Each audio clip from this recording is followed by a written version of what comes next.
South Florida real estate market is unaffordable, especially for the families who are moving with kids, because they will need a spacious house. They will need at least 3+ bedrooms. So is the buying or rental prices are crazy high right now?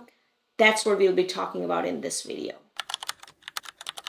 This is what we are seeing right now. We never seen, as I said before, because the price is what we are seeing in the cities like Parkland, Boca Raton, Weston, great cities where everybody wants to live, especially in South Florida. So there was a time, think about it, a single family home with pool in cities like Parkland or Four Springs, Weston, Wellington, those were around 500,000. Even I have personally did deals on those houses. Even maximum, if I say, is around 800,000, you would get very beautiful house with pool, with water in South Florida. But now it starts even around 700,000. It just starts. So for example, like something around 1,600 square feet or 1,500 square foot, maximum like 1,800 square foot, starts around 700, 750,000, which you won't even like it. There's some kind of errors. And that's why property stays in a market for longer in this price point. So let me show you some examples, like properties in suburb cities like Weston, Parkland, how much it's costing right now. So let's say 4-bedroom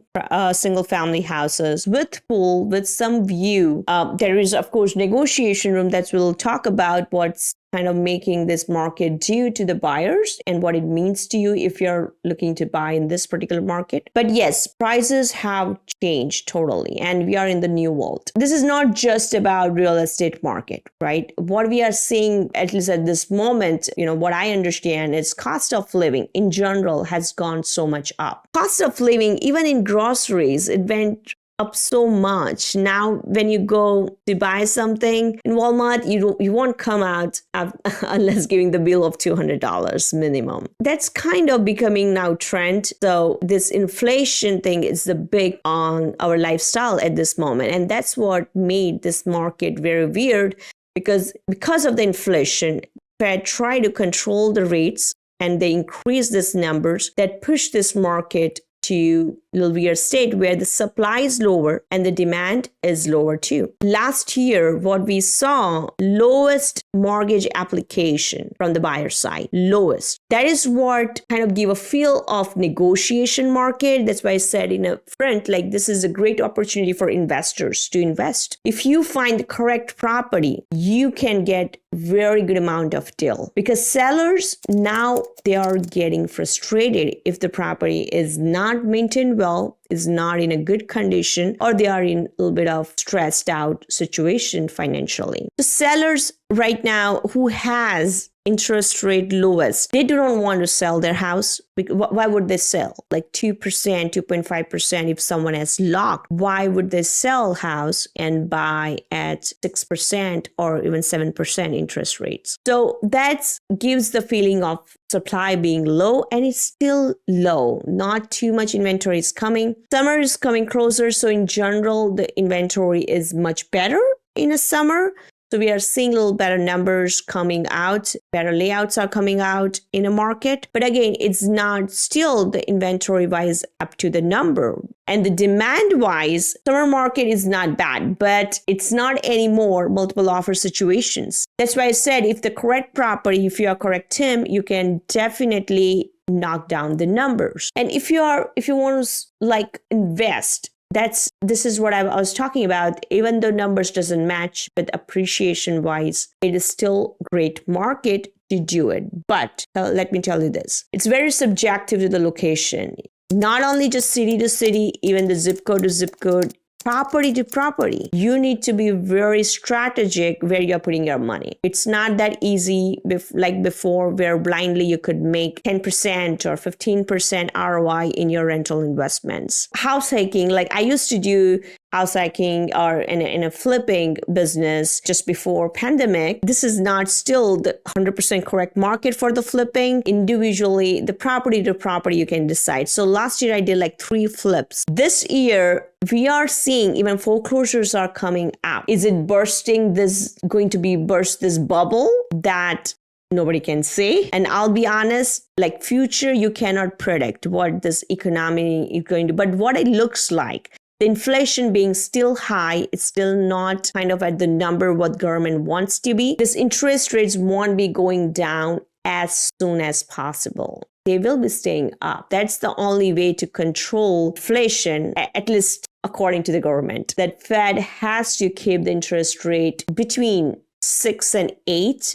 I don't know. People were saying it would go up, even double digit. But we hear some announcements earlier this year that they will be reducing the interest rate, which we saw like 2 times happening, like little points. Again, it's not a huge reduction we are looking at in this market. You want to upgrade yourself and you already have a house, then you need to have a strategy why you are buying this second home. You need to have a very clear explanation in your head. The number wise, what is your exit strategy? If things doesn't work out with you, then what is your exit strategy? Those things you need to be very, very clear, especially in this market. Now let's dive into the financials for the moment. The typical households in South Florida earns around $70,000 annually. Yet as we witness the cost of living in Florida, in general is securing a home for even $300,000 is becoming increasingly challenging. And that's what making me sad.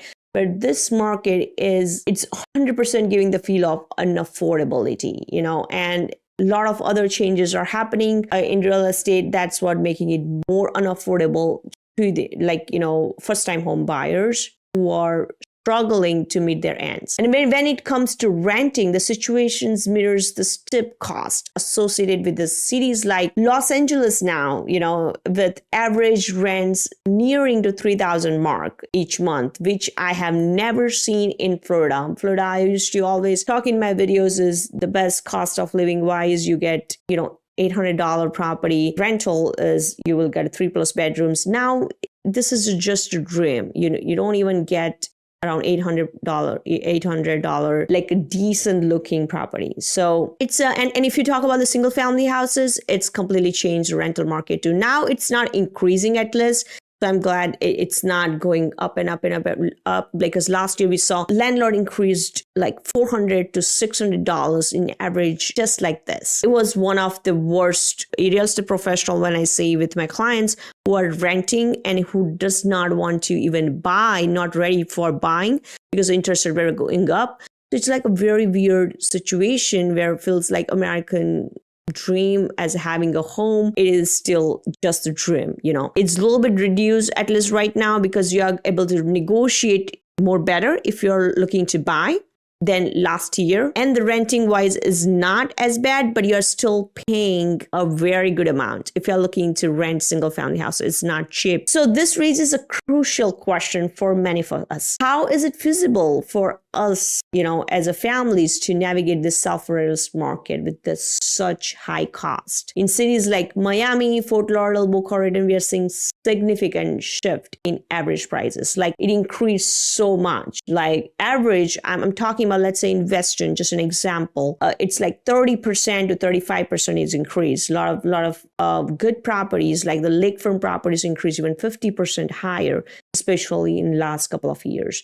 So the real estate market in this famous South Florida cities is not just changing, it's transforming at a pace that's hard to even keep up with. And it's very sad. I don't know, if the interest rate stays up like this, could means like I consider 4+ bedrooms, like 2,500+ square feet house, great location. Getting more difficult and difficult to buy a house in Miami and Broward County. In Palm Beach County, it's still, the prices are not that high. So that's one thing we are seeing. People are changing their location, taking advantage of the virtual work changes, people accommodating, with this high price. Might be within a reach few years ago are now listing for prices that are double, if not more. The rapid escalation in home values across South Florida contributing to the broader conversation about affordability and the future of living in this vibrant region. So my biggest question comes right now.